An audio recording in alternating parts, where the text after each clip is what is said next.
JEE advance 2026 physics paper 2 ये solution video नहीं है। मैं मोस्टली उन स्टूडेंट से बात कर रहा हूँ जो नेक्स्ट ईयर या उसके आगे के सालों में जेई एडवांस को अटेम्प्ट करने वाले हैं। इस एग्ज़ाम से 2026 जेई एडवांस से आपको क्या की लर्निंग्स मिलती है ये समझाने की कोशिश करूँगा। तो स्टूडेंट्स, अगर आपको स्क्रीन पर डिस्प्ले किए गए क्वेश्चंस नहीं समझ में आते हैं या आपने वो टॉपिक्स नहीं पढ़े हैं तो भी परेशान मत होइए। हम ये क्वेश्चन सॉल्यूशन वीडियो नहीं कर रहे हैं।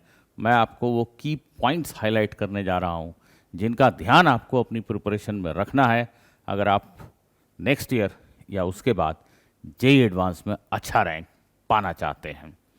तो की लर्निंग्स जो इस एग्ज़ाम से निकल के आती है, जो हमेशा से रही है, वही सारी बातें हैं। एक बार फिर से रिपीट करता हूँ और एग्जाम्पल्स के थ्रू दिखाता हूँ कि कैसे ये सारी चीज़ों को इनकॉर्पोरेट किया गया है जेई एडवांस के पेपर में। JEE advance is based on fundamentals. इस स्टेटमेंट का मीनिंग ये हुआ, they don't ask you questions which are based on some hidden concept और हिडन फार्मूले। नो, 100 में से 2 हो सकते हैं कहीं यहाँ वहाँ, but usually they ask you questions based on the well prescribed syllabus which has set boundaries. But though the exam is based on fundamentals, understanding of fundamentals, but still you have to earn your marks. Getting marks is not very easy in this exam. It still remains difficult, though it is based on fundamentals. They confuse you with their clever wordings. Yes, there are questions in which language confuses you. You waste a lot of time and then only you understand what exactly is the question. So language of the question can confuse you many a times. Calculation ability, बहुत सारे student से मैं ये सुनता हूँ और मन ही मन मुस्कुराता हूँ जब वो कहते हैं कि जेई मेन के मॉक टेस्ट में या जेई मेन के टेस्ट में मुझसे बहुत अच्छा स्कोर नहीं होता, मेरी कैलकुलेशन एबिलिटी कमज़ोर है, फार्मूला बेस्ड क्वेश्चन में कैलकुलेशन करके आंसर मैं नहीं निकाल पाता हूँ, जबकि जेई एडवांस में तो मैं बहुत अच्छा करता हूँ। Nothing can be farther from the truth. JEE advance के एग्ज़ाम में भी आपको मजबूर किया जाता है बहुत सारे क्वेश्चंस में कैलकुलेशन करने के लिए। वो अर्थमेटिक, अलजेब्रा, कैलकुलस, कुछ भी हो सकता है। तो कैलकुलेशन एबिलिटी कमज़ोर है बोलने से नहीं चलेगा।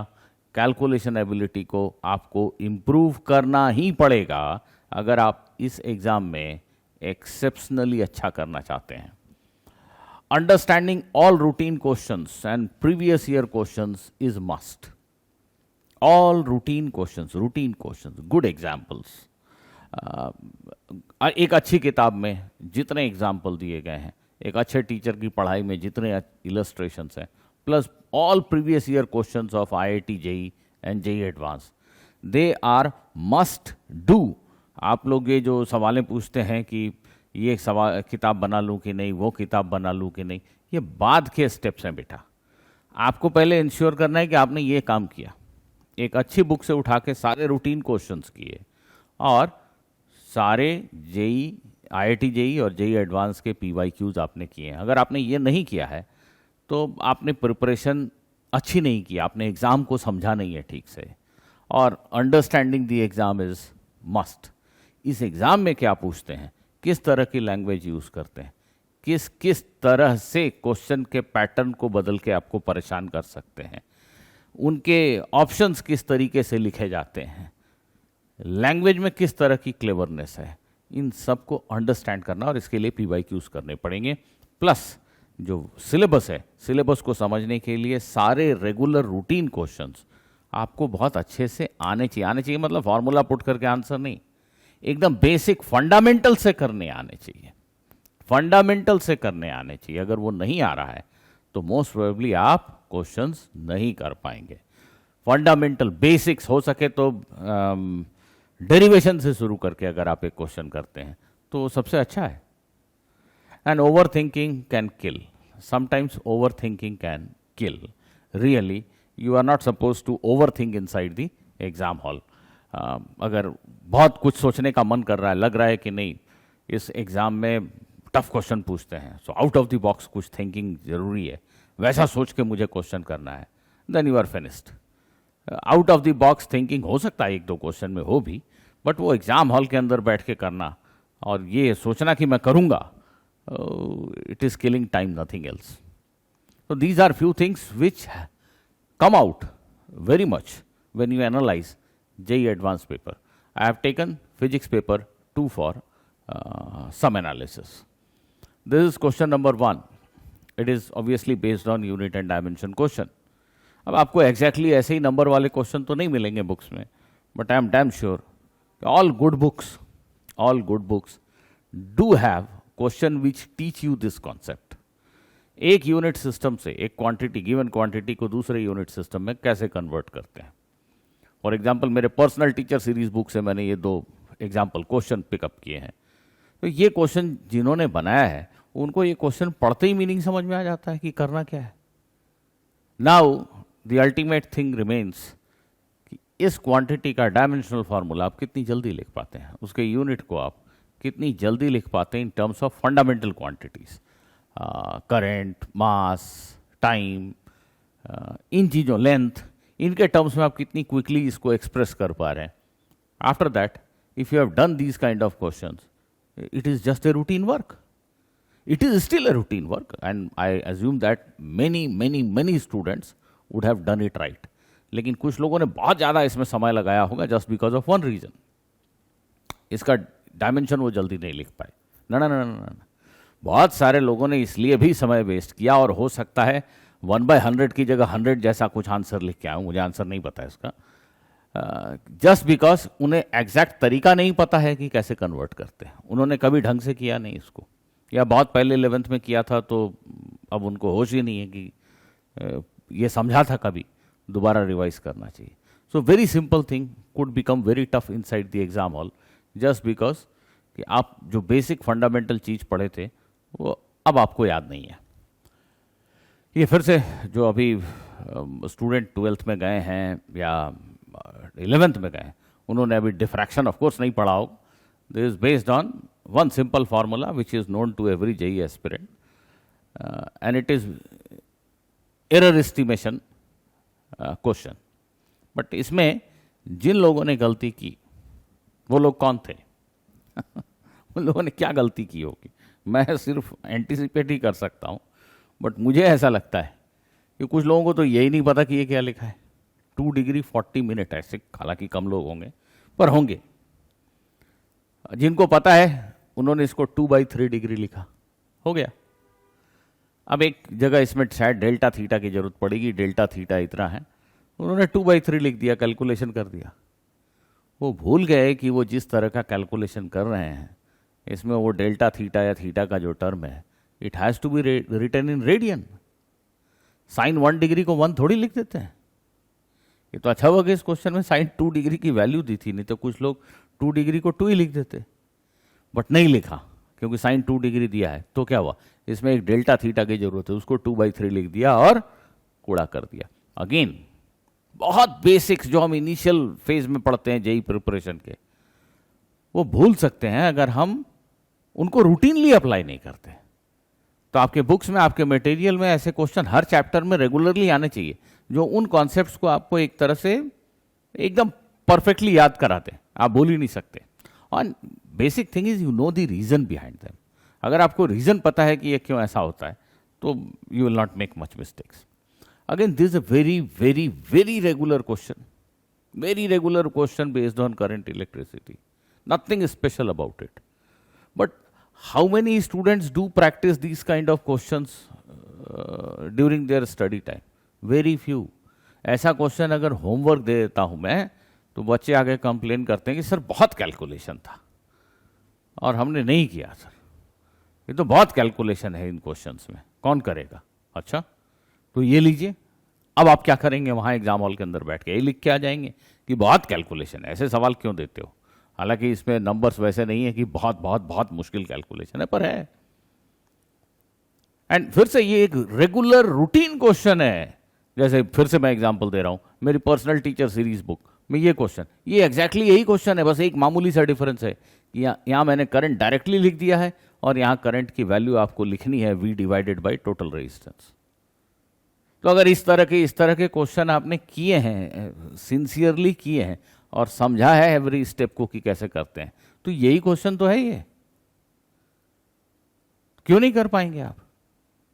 यहाँ रेजिस्टेंस निकालने के लिए आपको ये दिया हुआ है कंडक्टिविटी या रेजिस्टिविटी, उसके बाद वोल्टेज डिवाइडेड बाय रेजिस्टेंस करने से करंट मिलेगा, और उसके बाद यही है जो यहाँ पढ़ा है आपने। तो देखिए इस क्वेश्चन को एकदम रेगुलर रूटीन क्वेश्चन, प्रोवाइडेड कि आप कैलकुलेशन से दूर ना भागें, आप करें। एकदम रेगुलर क्वेश्चन एरर कैलकुलेशन का, प्रोवाइडेड कि आप डेल्टा थीटा को 2/3 डिग्री ना लिख दें। यूनिट एंड डायमेंशन का बहुत ही फंडामेंटल सा क्वेश्चन, प्रोवाइडेड कि आप इस तरह के क्वेश्चन करके गए थे। आपने जब समय था तो उस समय सिंसियरली इसको किया था, इसको डिस्कार्ड नहीं कर दिया था कि डायमेंशन मतलब एक ही चीज होता है, लेफ्ट साइड का dimension is equal to right side का डायमेंशन। इसके अलावा कुछ याद ही नहीं है जेईई एडवांस का एग्जाम देने जा रहे हैं। और उससे भी ज़्यादा मैं आपको बताऊं, बच्चों के मन में भर जाता है कि यूनिट एंड डायमेंशन पे जेईई एडवांस में क्वेश्चन पूछेंगे। जेईई एडवांस है ये, कैसे पूछेंगे? तो देखिए कितने सिंपल से कुछ क्वेश्चन पूछे गए। क्या इन क्वेश्चन को पिकअप करके हम एग्जाम हॉल में नहीं कर सकते हैं? बिल्कुल कर सकते हैं। ये क्वेश्चन फिर से बहुत ज़बरदस्त मेजरमेंट्स, एरर्स एंड मेजरमेंट्स पे बहुत सारे क्वेश्चन पूछे हैं उन्होंने। और ये पूछा है किस चीज़ पे है भाई? स्क्रू गॉज पे।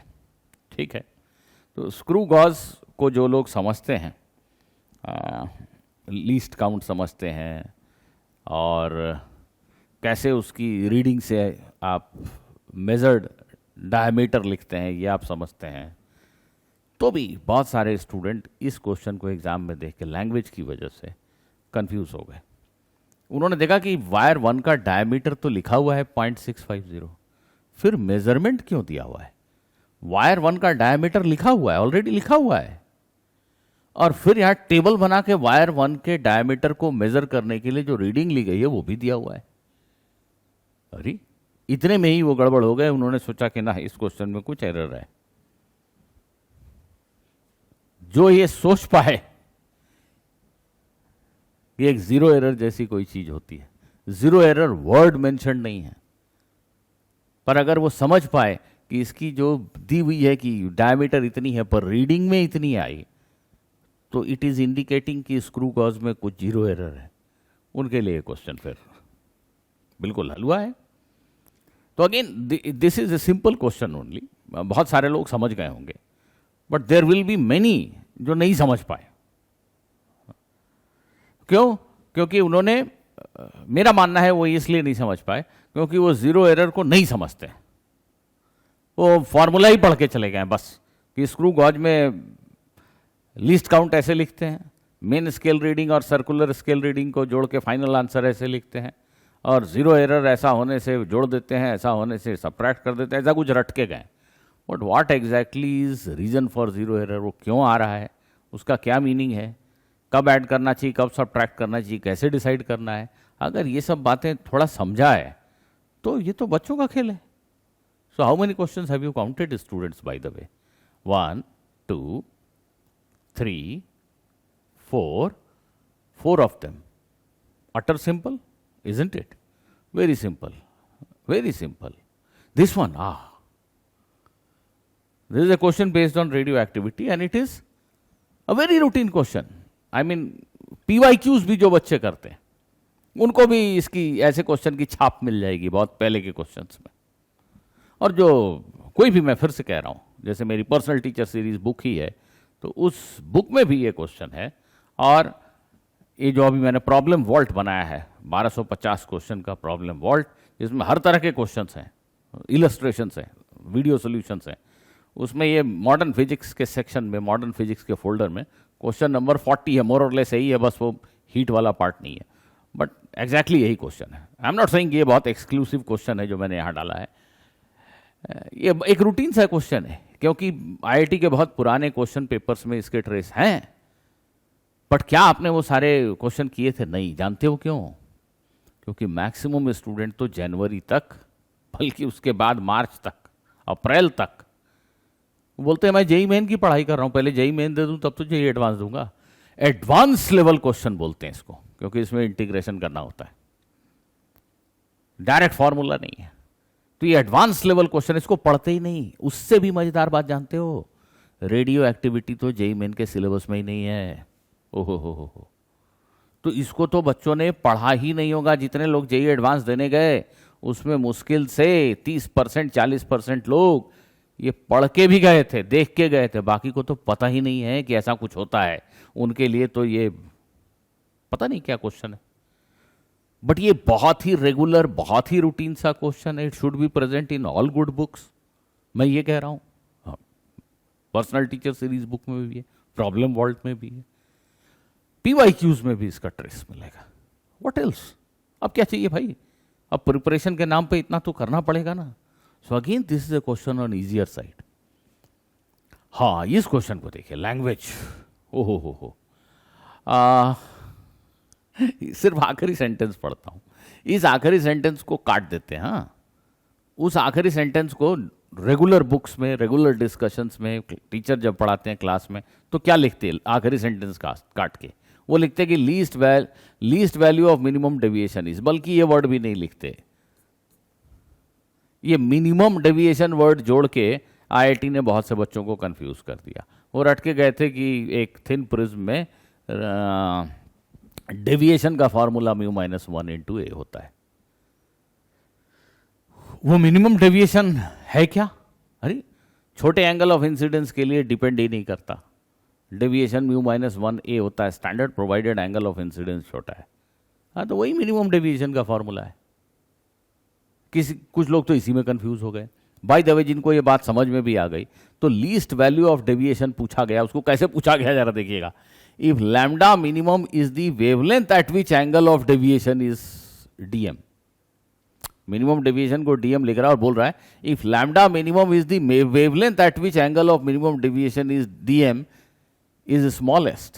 If lambda minimum is the wavelength at which angle of minimum deviation is smallest, then the correct value of dm at lambda minimum is, Hari, wavelength की वैल्यू लैम्डा मिनिमम है जिसके लिए deviation least है। तो बताइए कि deviation की value क्या है जब वेवलेंथ की वैल्यू लैम्डा मिनिमम है। अरे तो ये पूछ रहा है बेसिकली कि मिनिमम डेविएशन बताइए, लीस्ट डेविएशन बताइए।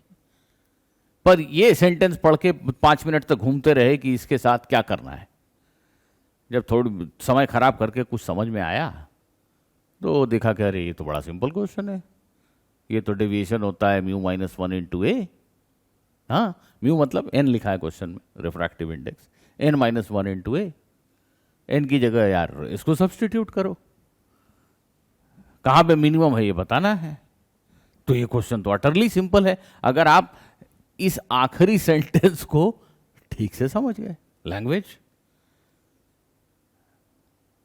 वो ये नहीं बोल रहे हैं कि y की मिनिमम वैल्यू बताओ जो नॉर्मली हम और आप बोलते हैं। वो बोल रहे हैं y की मिनिमम वैल्यू x = x0 पे है, तो जब x = x0 है तो y की वैल्यू बताओ, ऐसा बोल रहे हैं। और इसमें आप उलझ गए। थर्मोडायनेमिक्स, ये भी एक फेयरली रेगुलर क्वेश्चन है।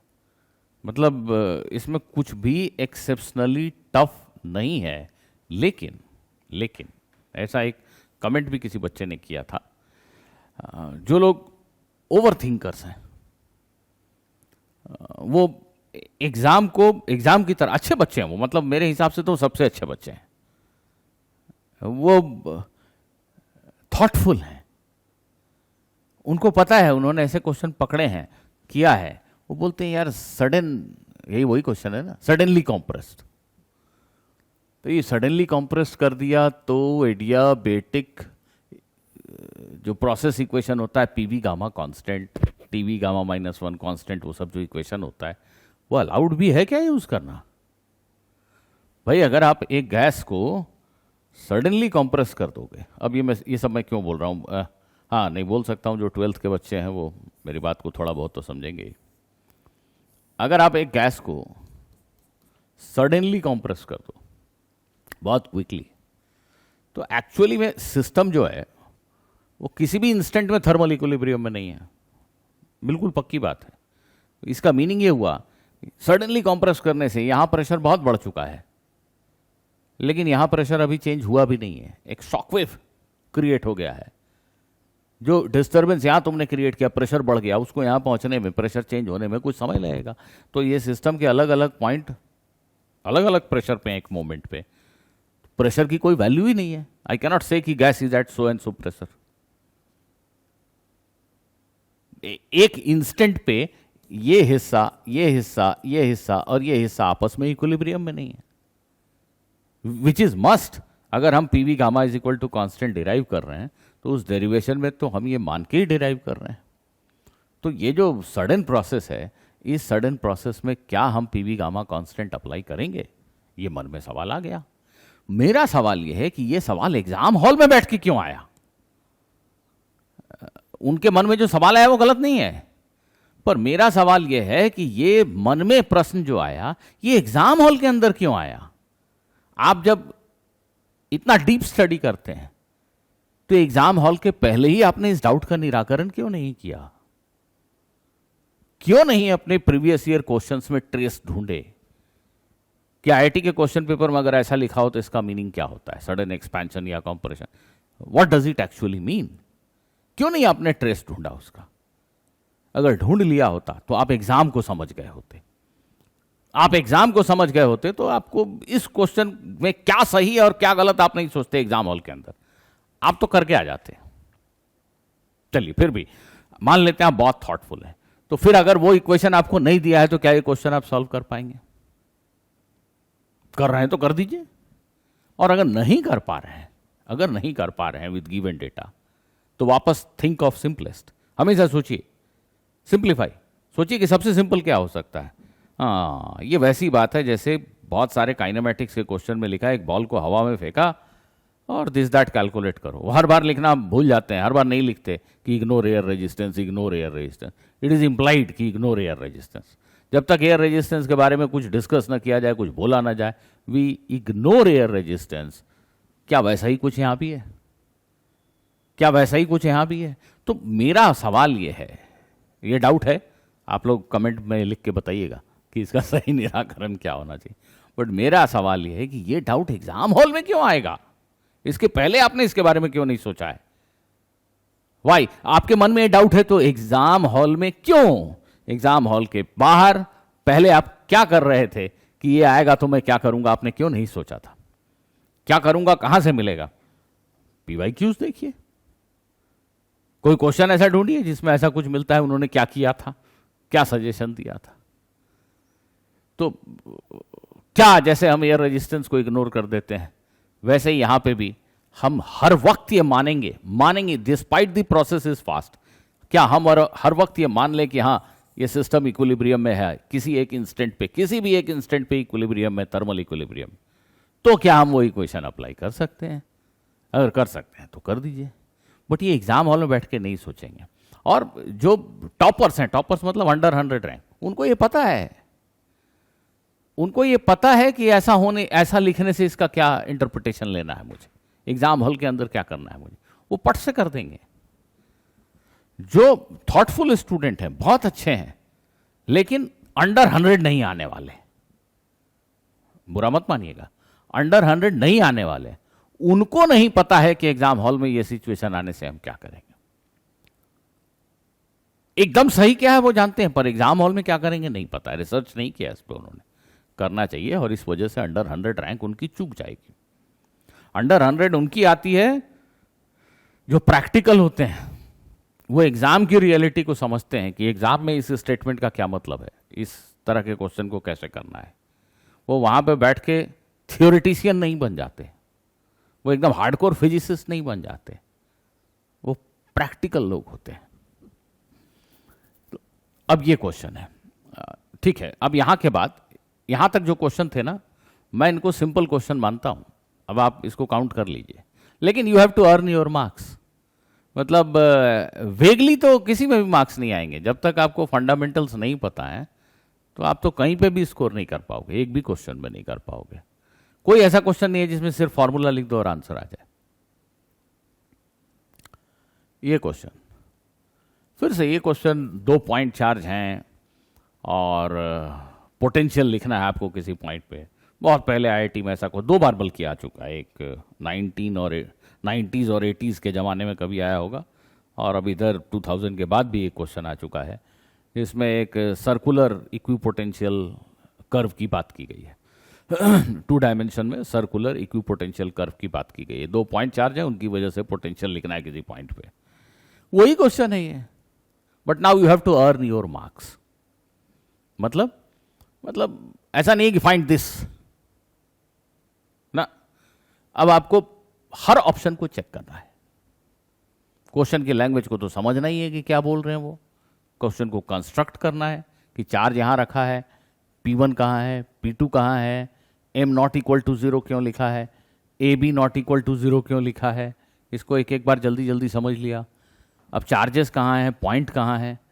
अब उसके बाद आते हैं कि M-1 का मतलब क्या हुआ, M-1 पे लोकस निकालना है।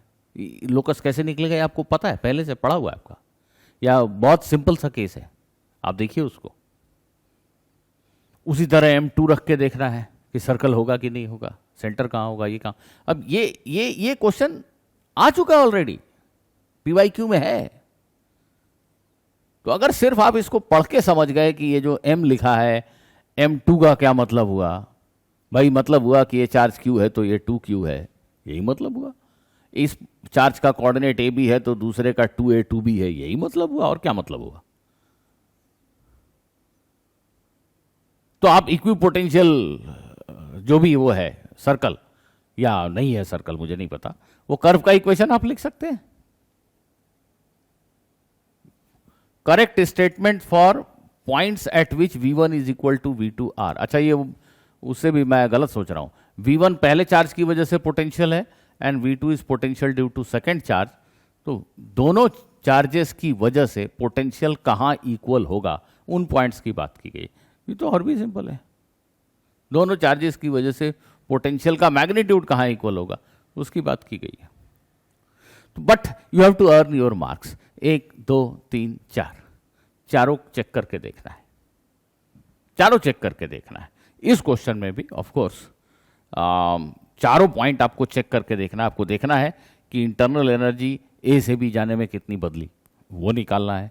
Net change in internal energy पूरे प्रोसेस में A B C F तक आए तो क्या हुआ, वो निकालना है।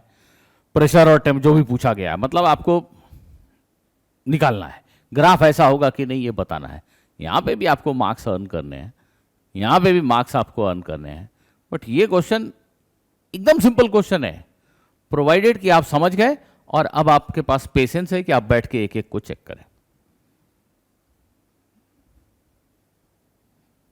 ये क्वेश्चन देखिए, एक डाइपोल है, यूनिफॉर्म इलेक्ट्रिक फील्ड में रखा हुआ। यहां जानते हैं, फिर से देखिए, फिर से लैंग्वेज इज द की।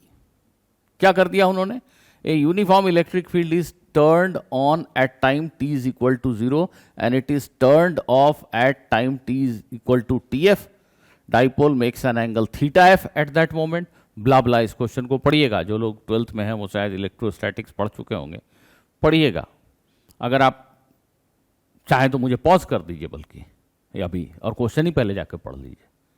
आप बहुत देर तक ये टाइम में ही घूमते रहेंगे कि ये टाइम क्यों मेंशन किया है। बहुत सारे स्टूडेंट ऐसे होंगे जो ओमेगा को टाइम के फंक्शन में लिखने की कोशिश कर रहे हैं, जबकि पूरे क्वेश्चन में चारों ऑप्शन को अगर आप पढ़ जाइए तो आप देखेंगे टाइम का तो कोई रोल ही नहीं है, टाइम का कोई रोल नहीं है। इलेक्ट्रिक फील्ड ऑन किया गया था टाइम 0 पे और कुछ समय बाद ऑफ कर दिया गया, बस ये बोला जा रहा है। वो TF लिख के आपको टाइम की तरफ सोचने को मजबूर कर दिया, कोई रोल ही नहीं है उसका, 0 रोल। अच्छा, अगर आप वो बात समझ गए तो इस क्वेश्चन में 2 ऐसे ऑप्शन है। ऑप्शन 1 जो आप यूं पढ़ के डिसाइड कर सकते हैं, जो मैं पहले के वीडियो में बोल चुका हूं कि 4 ऑप्शन है, हो सकता है 1 या 2 ऑप्शन बहुत सिंपल है, आप चारों पढ़िए। इसमें पहला ऑप्शन बहुत सिंपल है, तुरंत कोई भी पढ़ा लिखा लड़का डिसाइड कर लेगा। बट बैड लक भी होता है कभी कभी, बैड लक वो समझ में तो आ गया लेकिन ये ऑप्शन ही गलत है, तो आपको इसको टिक करने का ऑप्शन ही नहीं है। आप एक को टिक तो कर नहीं सकते, आप समझ गए कि ये गलत है, बस इतना ही, तो इससे मार्क्स तो नहीं मिलेंगे। मार्क्स तो नहीं मिलेंगे। हाँ, अगर ये सही ऑप्शन होता और आप समझ गए, टिक करते, तो +1 मिलता। हाँ, उन्होंने +1 नहीं दिया आपको। देखिए कितनी बदमाशी है। उसी तरह ऑप्शन डी को आप पढ़ेंगे तो आप समझ पाएंगे कि हाँ ये भी सही है। इसमें कुछ मैंने कोई कैलकुलेशन नहीं करना है, जो लोग पढ़े हैं वो जानते हैं। एक डाइपोल है, इलेक्ट्रिक फील्ड स्विच ऑन किया, उस पर टॉर्क लगा, उससे उसमें एंगुलर स्पीड आ गई, अब इलेक्ट्रिक फील्ड ऑफ कर दिया। तो इलेक्ट्रिक फील्ड ऑफ कर दिया तो जो एंगुलर स्पीड उसके पास थी वो रहेगी। जो इसको समझते हैं वो समझ गए कि ये सही है, तो सही है तो डी तो लिख ही देंगे चुपचाप। अब बी और सी वो करें या ना करें उनके ऊपर है, पर 1 नंबर यहाँ पे मिल जाता है उनको। अब बी और सी में भी मेन कंफ्यूजन वो T is equal to T F को लेके है। बहुत सारे बच्चे टाइम के फंक्शन में ओमेगा को लिखना और दिस दैट में लग गए, जबकि सच्चाई ये है कि अगर आप ये जो 2 एंगल दिए हुए हैं, अच्छा ये भी है, एक और बात है लैंग्वेज में, the magnitude of final angular velocity is this much then theta is equal to this much. अच्छा, इसको अगर उल्टा लिख देते, अगर वो लिख देते कि when theta is π/6 angular velocity is this much, तो बहुत से बच्चों के लिए सोचना आसान हो जाता है एग्जाम हॉल के अंदर। अभी एग्जाम हॉल के बाहर की बात नहीं कर रहा हूं, अंदर अंदर अगर वो लिख देते कि find omega when theta F is equal to π/6, तो बहुत सिंपल है। वो उल्टा बोल रहे हैं, वो बोल रहे हैं जब ओमेगा इतना है तो थीटा इतना है। अरे बात एक ही है भाई, तुम थीटा को π/6 मान के चेक करो कि ओमेगा इतना आ रहा है कि नहीं। लेकिन बहुत से बच्चे ओमेगा इतना कब आएगा थीटा निकालने बैठे। ठीक है, वो भी बहुत मुश्किल नहीं है, बट वो थोड़ा समय गंवाते हैं समझने में इसको। Similarly theta is equal to π/, ये तो बहुत डायरेक्ट लैंग्वेज में लिखा हुआ है। पोटेंशियल एनर्जी में चेंज इन दोनों क्वेश्चंस में आपको हेल्प कर देता आंसर तक पहुंचने में। बट अगेन ये क्वेश्चन ऐसा है जिसमें you have to earn marks, but it is not at all a question that can be put on difficult side. No, not at all. This one rotation का कुछ question है, ये particle ऐसे आकर टकरा गया, इधर डिफ्लेक्ट हो गया। कुछ लोग यहां पे भी परेशान हुए कि एक पार्टिकल जस्ट ए मिनट, एक पार्टिकल अगर ये राउंड ऑब्जेक्ट से डिस्क है ना, ये डिस्क है, यहां पे आके टकराए, इसकी स्पीड v थी और ये डिफ्लेक्ट हुआ ऐसा डायरेक्शन में 90 डिग्री पे विथ ए डिफरेंट स्पीड। तो चेंज इन मोमेंटम जब कैलकुलेट किया, इस पार्टिकल का चेंज इन मोमेंटम कैलकुलेट किया, तो वो चेंज इन मोमेंटम इस लाइन पे नहीं आ रहा है, ऑब्वियसली नहीं आ रहा है। इधर अलग चेंज इन मोमेंटम है, इधर अलग चेंज इन मोमेंटम है। तो जो डिस्क ने इस पार्टिकल पे फोर्स लगाया that is not along this line. अब वो यहीं परेशान हो गए, पानी परेशान कि ये डिस्क गोल चीज है तो नॉर्मल रिएक्शन ऐसे होना चाहिए, तो पार्टिकल पे जो इंपल्स लगा वो इधर लगा, तो उसके मोमेंटम में चेंज इधर ही होना चाहिए। अब दिख रहा है कि उसके मोमेंटम में चेंज इधर नहीं है, परेशान। वो वहां बैठ के ये समझने को तैयार ही नहीं है कि ये डिस्क एक टेंजेंशियल फोर्स भी तो लगा सकता है पार्टिकल पे, मतलब जिसको आप फ्रिक्शन कहते हैं, वो भी तो हो सकता है। खैर, जो लोग बहुत सोचते हैं उनको ये परेशानी हुई, जो थोड़ा कम सोचते हैं उनके लिए तो बड़ा यूजुअल, वो ये सब नहीं सोच रहे हैं, उन्होंने कर दिया और गुड लक, आंसर भी आ गया। तो ये एक ऐसा क्वेश्चन है जो फिर से एक रूटीन क्वेश्चन की कैटेगरी में ही आता है, एक रूटीन क्वेश्चन की कैटेगरी में ही आता है। और इस कोलिजन में इस डिस्क को कितनी एंगुलर स्पीड मिली ये कैलकुलेट करना मुश्किल नहीं है। ये डिस्क इस प्लेन में रोटेट कर सकता है, ऐसा लिखा है ना, फ्रीली रोटेट अराउंड सी इन XY प्लेन। इसी प्लेन में ऐसे घूम सकती है डिस्क। तो ऐसे आपने किक मारा, पार्टिकल इधर डिफ्लेक्ट हो गया, तो इसको कितनी एंगुलर स्पीड मिली ये जानने के लिए क्या करना होता है, पता लगाइए। वो एंगुलर स्पीड पता है तो फिर एनर्जी कंजर्वेशन शायद लगाना है, मैक्सिमम चेंज इन हाइट निकालने के लिए, और कोलिजन में कितनी एनर्जी लॉस। रेगुलर क्वेश्चन है भाई, व्हाट आई शुड से। बस आपने पढ़ा होगा, हो सकता है कि एक रॉड होगा, रॉड में एक पार्टिकल आके ऐसे टकरा गया, उसमें धंस गया, फंस गया, ऐसा क्वेश्चन PYQs में भी मिलेगा।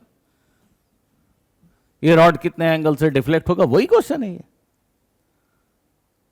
सेम क्वेश्चन है। जैसे यहां समझा था, किया था एंगुलर मोमेंटम और दिस दैट, वैसे यहां भी कीजिए। बट करना पड़ेगा, but still that question is not on very tough side actually. मतलब मुझे टफ क्वेश्चन मिल ही नहीं रहे हैं, हाँ नहीं मिल रहा है। ये क्वेश्चन को मैं थोड़ा टफ क्वेश्चन बोल सकता हूं थोड़ा, क्यों? क्योंकि इसमें 3 डायमेंशनल परसेप्शन की जरूरत है। इलेक्ट्रिक फोर्स लग रहा है, मैग्नेटिक फोर्स लग रहा है, ग्रेविटेशनल फोर्स लग रहा है। हालांकि इलेक्ट्रिक फोर्स लग रहा है, उस समय मैग्नेटिक फोर्स नहीं लग रहा है। जब इलेक्ट्रिक फोर्स स्विच ऑफ कर दिया तब मैग्नेटिक फोर्स को स्विच ऑन किया, ऐसा कुछ है। बट इस क्वेश्चन में आपको करना क्या है? आपको जस्ट इमेजिन करना है कि अपनी नोटबुक को XY प्लेन माने, XZ प्लेन माने, YZ प्लेन माने, क्या माने। And fact of the matter is, बहुत से ऐसे स्टूडेंट्स आई नो कि वो ड्राइंग भी नहीं बनाएंगे, दिख रहा है यार, जस्ट इमेजिन करो यहां पे ये X है, ये Y है, ये Z है। हाँ, एक बदमाशी उन्होंने की है, आखिरी में जाके लिखा है कहीं the acceleration due to gravity is this. अगर इसको मिस कर गए तब तो कहीं ग्रेविटी भी है, तो Y डायरेक्शन नीचे लेना है ना, -J में, तो Y डायरेक्शन पॉजिटिव Y ऊपर लेना है। पॉजिटिव Y ऊपर है, -Y नीचे है। अब अगर X इधर है तो X और Y, ये Z हो गया। मन में देख रहे हैं। अब देखो पार्टिकल को कहां XZ प्लेन से कहीं फेंका है। बहुत कॉम्प्लिकेटेड केस नहीं है। पार्टिकल को जो फेंका उसकी वेलोसिटी के 2 कंपोनेंट है, वो भी X और Y डायरेक्शन में। इलेक्ट्रिक फोर्स उस पर एक फिक्स डायरेक्शन में लग रहा है, X डायरेक्शन में। पार्टिकल का एक्सेलरेशन सिर्फ X डायरेक्शन में है, Vx बदल रहा है। इतने टाइम के बाद पार्टिकल कहां पे है, उसकी वेलोसिटी क्या आप लिख सकते हैं। अब इलेक्ट्रिक फील्ड स्विच ऑफ हो गया, अब उससे कोई मतलब नहीं। हाँ, मैग्नेटिक फोर्स भी लग रहा था इस पीरियड में, ध्यान दीजिएगा। दिख रहा है कि पार्टिकल कहां गया है। अब मैग्नेटिक फील्ड स्विच ऑन कर दिया गया, तो अब जो पार्टिकल की वेलोसिटी है वो मैग्नेटिक फील्ड के साथ क्या एंगल बना रही है। अगर उसके परपेंडिकुलर हुई तो सर्कल में घूम जाएगा, नहीं हुई किसी एंगल पे हुई तो हेलिकल पाथ में चलेगा। कौन सा पाथ है ये आप थोड़ा समझेंगे, मेहनत करेंगे तो दिखेगा आपको। अगर वो समझ गए तो फिर उसके बाद आपको फिर से अर्न करना है। आपको देखना है कि t = 0.3 सेकेंड पे कहाँ है वो। अगर हेलिकल पाथ है तो उसका टाइम पीरियड क्या है, रेडियस क्या है, वो कैलकुलेट करने के बाद आप आसानी से इनको डिसाइड कर सकते हैं। बट स्टिल आई एज्यूम कि ये डिफ़िकल्ट है, क्योंकि इसमें 3 डायमेंशन तो परसेप्शन जरूरी है।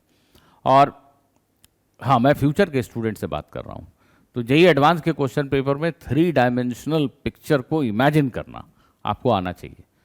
तो आप अपनी नोटबुक में 3 डायमेंशनल डायग्राम नहीं बना सकते अक्सर, या बनाते हैं तो गंदा हो जाता है।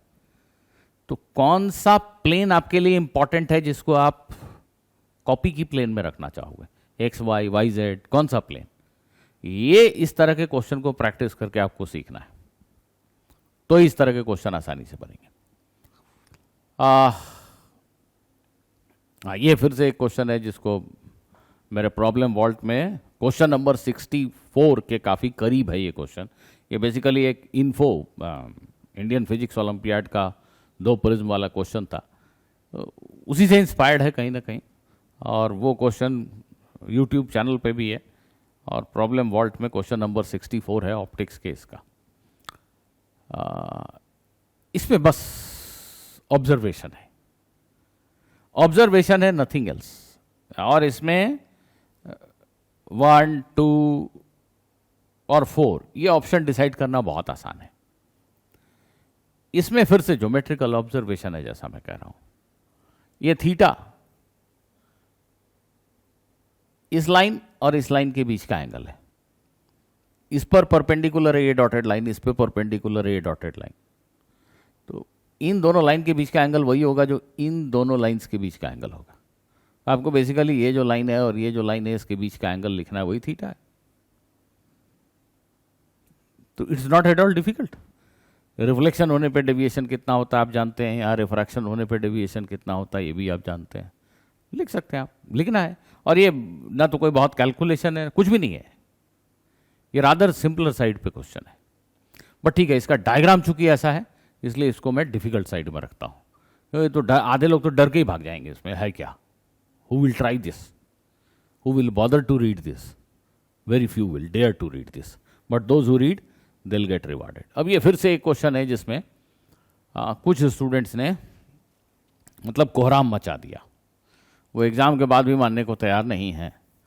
इसमें एक डाइलेक्ट्रिक लिक्विड है और ऊपर मेटल का प्लेट है, नीचे मेटल का प्लेट है, यहाँ से वाल्व खोल दिया गया, लिक्विड इधर से इधर लीक कर रहा है, सो ऑन सो फोर्थ, ऐसा कुछ कुछ हो रहा है। दो बातें हैं यहाँ। सबसे पहले जो बच्चे 12th में जेई IIT जेई में बहुत पहले सवाल पूछा गया कि ये कंटेनर है, इसमें एक छोटा होल बना दिया तो पानी h हाइट से h/2 हाइट तक कितने समय में आ जाएगा या पूरा खाली कितना हो जाएगा। पिछले साल भी एक सवाल था जो मैंने एक वीडियो में जोर दे के कहा भी था शायद, कि इसी चीज को एक और कॉन्सेप्चुअल क्लैरिटी चेक करने के लिए जोड़ के पूछ लिया उन्होंने 2 टैंक बना दिए। एक टैंक में यहाँ पाइपलाइन लगा दिया नीचे ग्राउंड तक, और एक टैंक को ऐसे ही टेबल के ऊपर छोड़ दिया। अब फिर से इन दोनों टैंक के लिए पूछ लिया कि इसका खाली होने का टाइम T1, इसका T2, तो रेशियो बताओ या ऐसा कुछ।